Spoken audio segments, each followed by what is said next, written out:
to the Pain Game YouTube channel. Today we are doing the prediction for Tyson Fury versus Oleksandr Usyk, the rematch. This is the end of an era, in my opinion, if Oleksandr Usyk can win again. If he wins, this ends the debate of who is the best fighter of this generation, and Oleksandr Usyk immediately leaves this crop of AJ, Dubois, Fury, all of those great fighters, and he goes into another crop, which is Lennox Lewis, Muhammad Ali, other greats of their generations. He doesn't get spoken about amongst this lot. He's an all-timer if he wins this fight. That won't even be up for debate, in my opinion. But if Tyson Fury wins, well, then we get the trilogy, and then it really does get interesting. And Tyson Fury is basically Britain's last hope, right? We sent Chisora after him.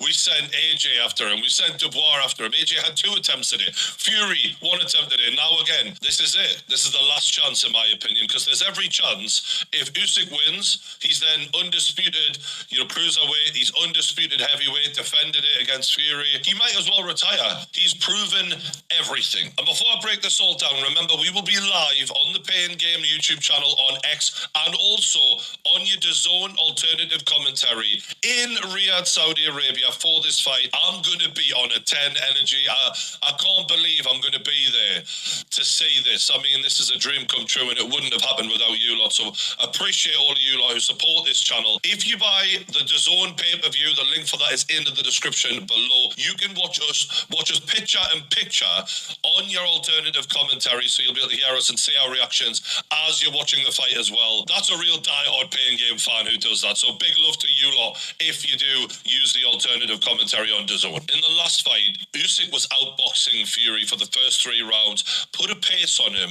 the likes of which we've never seen before. So this is Dillian White versus Tyson Fury, for example. Like, the pace you can see is, comfortable for Fury. He's not, feeling the pressure here at all. If anything, he's delivering the pressure, right? It's all his own way.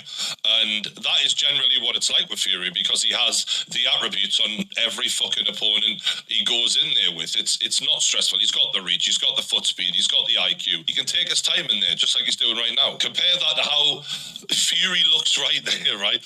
He's stressed, right?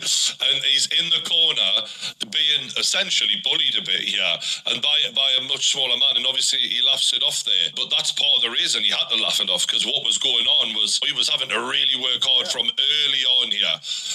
And that was one of the reasons why Usyk just shocked Fury, in my opinion. That pace was something that is totally foreign to Tyson Fury. And while he did come to terms with it in rounds 4, 5, and 6, in my opinion, it was making him work to a level which he had never planned on working at that stage in the fight. You've got 12 rounds of energy, and all of a sudden he's having to allocate energy that's for rounds 9, 10, 11, 12 early on, because he's like, I'm going to get fucking swept aside here. Otherwise, I've got to start really upping my levels to compete with this guy, and I don't really want to, but I haven't got a choice in the matter. And that's exactly what Usyk does to everyone. He makes you work at a rate that is a higher level than what you're wanting to do earlier on in the fight, which means later on, when his pace stays exactly the same throughout each round, you're going to fade. And he's going to be right there in your fucking face the whole time. And that is exactly what happened. Don't get me wrong, Fury landed arguably better shots than a lot of people land when he did have those good rounds. But he met the same exact fate as Anthony Joshua and every other fucker who stood in Usyk's way. What we do have to say is give credit to Fury, because when the storm came, he stayed in there and he kept fighting. No matter how badly battered you got at that 9th round, he was still there. So mentally, we got to give credit to him. And as well as Fury fought at times in that fight, the pressure is all on him to make the changes, to come back and win this fight. And the problem for Fury is that the qualities he has that he usually draws from to beat fighters, like feinting, foot speed, hand speed, ring IQ, endurance, heart, resilience, these are things that Usyk not only has as much as him, but in some cases more than him. Now, that doesn't mean that Fury doesn't still have, other advantages that he definitely has over Usyk, like the size, the reach, etc. But that's unusual for Tyson Fury. Extremely unusual. I think every single time Tyson Fury has stepped through those ropes, he's had nearly every single physical advantage advantage possible on his opponent, aside from like the power of Wilder or whatever, which is like one thing. So the fact that Oleksandr Usyk was able to clearly beat Fury in the way he did, despite being, 6 inches shorter than him and 40 pounds lighter than him, is truly unbelievable. I don't think people actually, really have given him the credit for that, because Usyk is so good, it's almost expected. And as much as Fury will tell people, well, that's boxing, and God gave him the decision, good luck to him, and I don't really care anyway, as long as I go home to my family and, I secure the bag, who cares? I just want the money anyway. I'm not bothered about legacy. Although I am the greatest of all time, Fury does care. That is the point I'm making here. He really, really cares, because you don't get up off the shots that he was dropped by Deontay Wilder unless you're a born winner, a stubborn competitor who will give anything to not be beaten. But now we're really going to have to fucking find out how much he's willing to give, because he's going to have to give a lot more than he gave in that first fight, and he gave a hell of a lot in that first fight. Because I think there's only two ways Fury can win this fight. One, by knockout, or two, he has to hurt Usyk so badly that if, Usyk is still continuing, he is so debilitated from the version of Usyk we normally see, where he's fresh and bouncing around. It needs to be a really wobbled version of Usyk for Fury to win a decision for him justly. I know these judges could easily try and fuck Oleksandr Usyk, but I mean, in reality, you're not going to beat Oleksandr Usyk by decision if Usyk is not seriously hurt. You can't outbox him, despite the fact that in the last fight against Fury, I scored it 9-3 to Usyk, minimum, by the way, because I wasn't even including the 10-8 round in that. And the same against Anthony Joshua, yet in both of those fights, one judge scored it for Fury and one judge scored it for AJ, which is absolutely ridiculous. And that is one thing Usyk does have to be afraid of. If this fight is even remotely close, which it wasn't last time in my opinion, and they still gave it to Fury, Fury's winning the decision. He's the golden boy in boxing. He makes the money. We know how that works. But if we're talking about truthfully, Fury needs a knockout, or he needs to really hurt Usyk at least once at one point, and I'm talking dropping him. And those are the words of True Georgie, representing the pain game, as that is his take on Oleksandr Usyk and Tyson Fury 2. Okay. Great points made by True Georgie with the pace, made Tyson work. Tyson hadn't been working like that. In fact, he was comfortable. If you look at all those fights, why do you think he fought Deontay Wilder 100 times?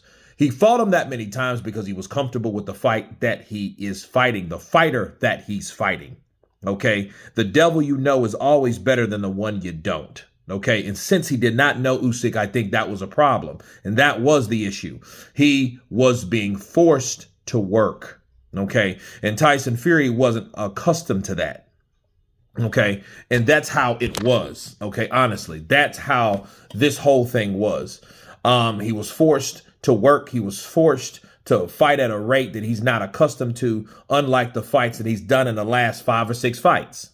Okay, probably since Otto Eileen. I'll go as far as there. You know what I mean? And I think, if anything, that was a factor on top of being hurt. Now that we know that he can be hurt, then there's no illusions about what Oleksandr Usyk can do and can't do. Okay, I've covered a lot of this.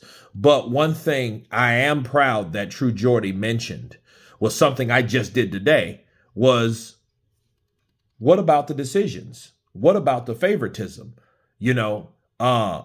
Can Tyson Fury win a decision? Better yet, can Oleksandr Usyk win another decision? Because, see, this is what happens in boxing, okay? The sport that we love, that we hate so much. If you get an outcome of a fight, of a first fight, especially if the fight was a competitive one, I'm not talking about how close it was. I'm talking about how competitive it was. When you got a fighter that is the cash cow, the cash man in the fight, versus the guy that's not, but he's just really good, and we've already seen an outcome in the first fight, chances are we can't, okay, by boxing standards, we cannot see the same type of outcome. People will piss and moan and boo and hoo. People will do that all the way through and through based on the fact that, hey, this is another close fight. Nobody wants to see that. They either want to see a knockout or they either want to see somebody carried out. Okay, so I don't think that Usyk, knowing what we know, knowing the possibilities, knowing what Eddie and Matchroom and Frank Warren and all those guys, because this money's already made. This fight purse is already in the bag because the fight's already happened. But what happens after this? You know, it would not be businesslike for anyone that has any type of corruptive bone in their body to allow Usyk to fly or to sell off in the damn sunset on that damn boat, right? To sell off back to the Ukraine with 2 W's. I just don't see it myself. I honestly don't. Because at this point, it like True Georgie just said, if it's anywhere close, anywhere close, you're going to see an issue like this. You're going to see an issue where you're dealing with some type of bullshit decision that's in favor of the man with the ching ching. And that is Tyson the Gypsy King. Okay? Bars. Understand that. You know what I mean? And on top of being the UK's last hope, we all know the UK is the mecca of boxing. It sure the hell ain't over here in America. Okay. You know what I mean? So look, it has to go the way it's going to go, especially if it's like that. Now, I do admit the pressure is on Tyson Fury, but I have to look at things equally based on what I just told you guys. The pressure is on both fighters because if anything, I think Igis Klimas and company, Team Usyk, has to be concerned with what I just mentioned, what True Georgie just mentioned about possible corruption with the scorecards and it going to a decision. Where will it be corrupted? Will it be the right decision?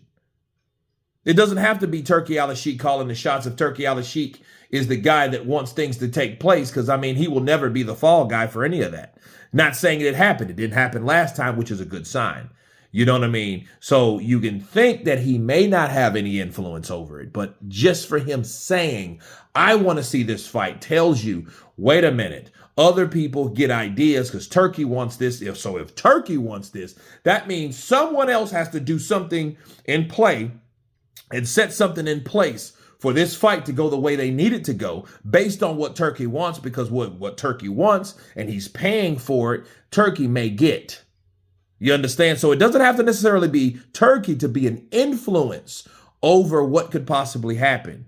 Because again, it doesn't have to be Turkey. Okay, so I think they should be more concerned about knocking him out, which Oleksandr Usyk did say that he wants to do, which Tyson Fury said that he's going to do. He's going to end you, like he told Usyk, right? And knock him out, and people won't remember his name. So he's coming in with a point to be made as well. Okay, because we know sure as hell he should have went out in the 9th round. So that being said, this is the fight that should be the last one. Okay, see, the trilogy fight is one thing. I think it's an option, but I don't think I don't look at trilogy like everyone else does. And the only reason I don't look at trilogy like everyone else does is simply based off the fact that Tyson Fury, if he knocks out Oleksandr Usyk, he will not fight him again. It just hit me today because, like, the way he's talking, I'm going to beat him so bad that he's not going to even want to fight me. No, you're going to beat him, and you're going to, if you stop him or you knock him out, okay, if you do something that's spectacular, you're going to justify yourself for not fighting the trilogy because it was hard as hell last time, and there's no damn guarantee you're going to beat him a 3rd time. You see what I mean? If you beat him the 2nd, if it even gets to that point. But if he does mess around and win, he's going to do what he normally does. Get the hell out of Dodge. Whoa, that was a close one. You know, he had me hurt, but I got him out of there. So I'm never fighting this little sneaky, ugly, gap-toothed rabbit ever again. See, like I told you guys, he's saying, oh, hey, we're going to a trilogy. I want a trilogy. Well, okay, that sounds good. But let's see what you think once you get the win. Then we'll see how you really think and how you will truly move. Okay? So that's what I have to say about that. You guys tell me what you think of True Georgie representing the pain game on his take on Oleksandr Usyk versus Tyson the Gypsy King Fury. I think they both have to knock each other out. Me personally, of course, please subscribe. And you guys been Counterpunch.